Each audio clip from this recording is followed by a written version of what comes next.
Hello everyone and welcome back to the Mila Farms channel. Well, today we're obviously not at the farm. We are up at Loon Lake north of McCall, Idaho. Well, we're at the trailhead for Loon Lake north of McCall, Idaho. So this is the map of the area right here.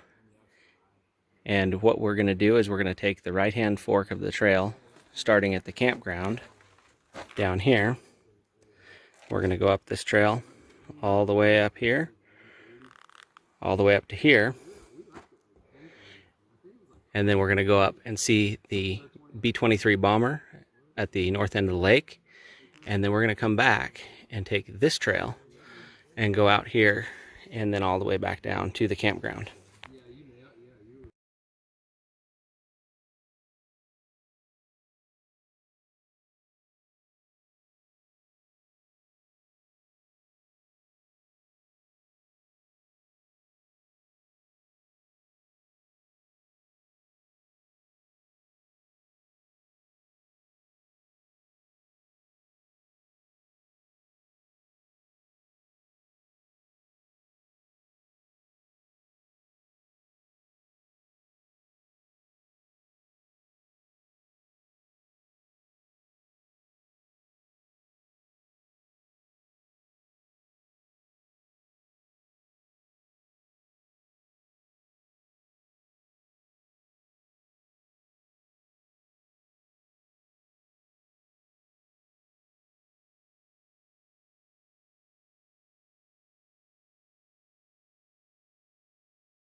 Okay, so we made it to Loon Lake. This is the site of the B-23 bomber crash that we wanted to come see.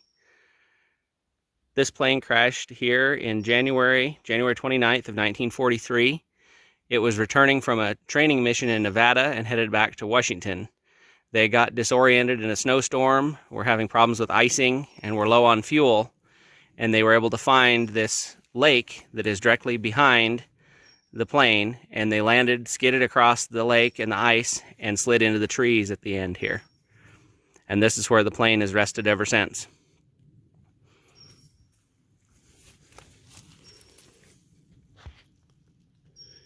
They have two reader boards here that explain what happened. This particular one talks about the plane itself.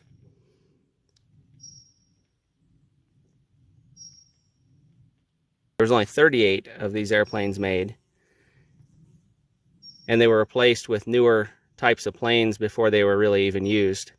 So according to the sign, they were made obsolete by the B-17, B-24, and B-23. It was never used in combat, and most of them were relegated to training.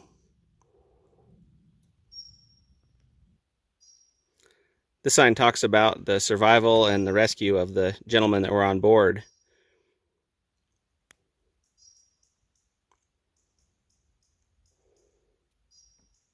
It says they left part of their party here, and then some of them left to go find help, and by the time they finally did find help and a phone, They had hiked 35 to 40 miles in 15 days in waist-deep snow.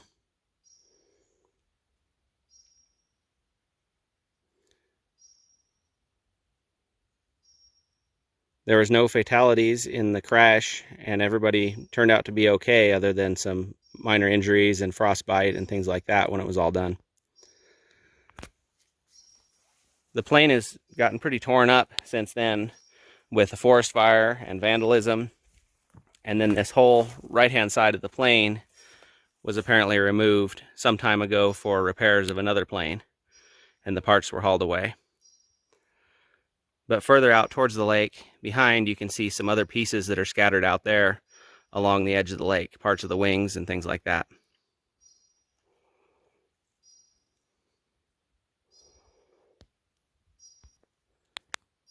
So getting here, when we left the campground at the trailhead, we took the right-hand fork, which started out a little bit steep at first and then leveled out to pretty much flat the entire way.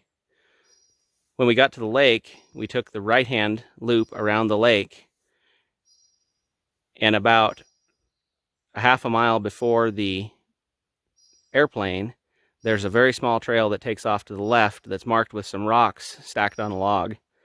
Take that down, cross the creek on 2 logs, and then you come to the airplane. We talked to some folks that came the other way, so they came around the left side of the lake as you arrive, and they found that there was a lot of mud, and they were trying to get here with their motorcycles. They had to stop quite a ways back because of the mud and the trees.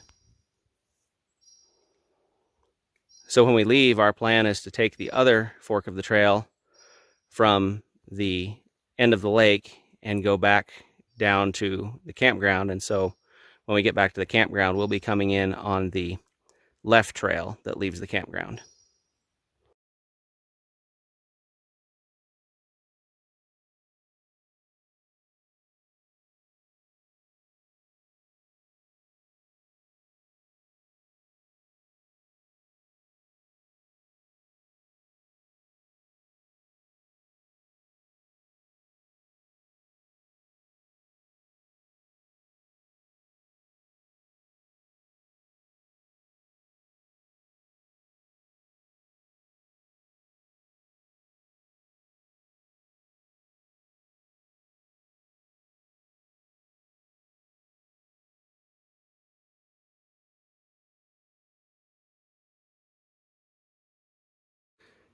So we just made it back from our hike.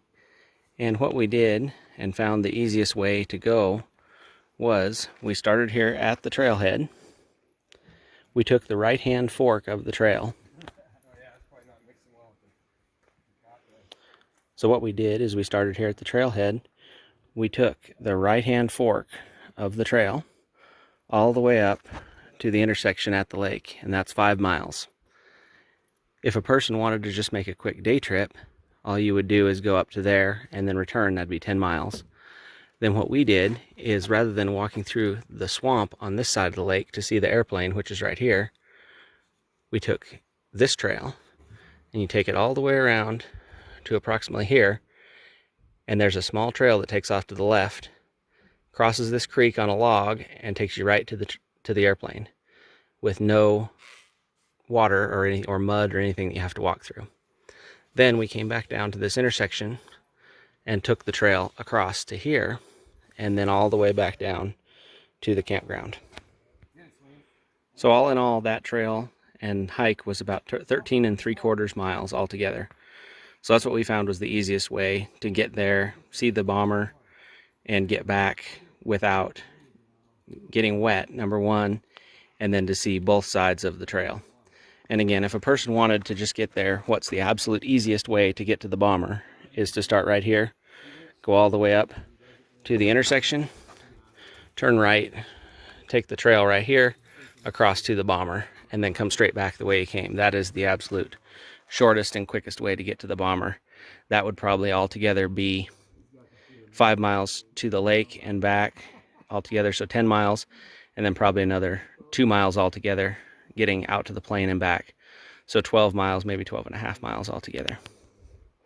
So I hope everybody enjoyed the video, And we'll see you next time at Milo Farms. Please like, comment, subscribe. Don't forget to hit the bell in the lower right corner to be notified of our next video.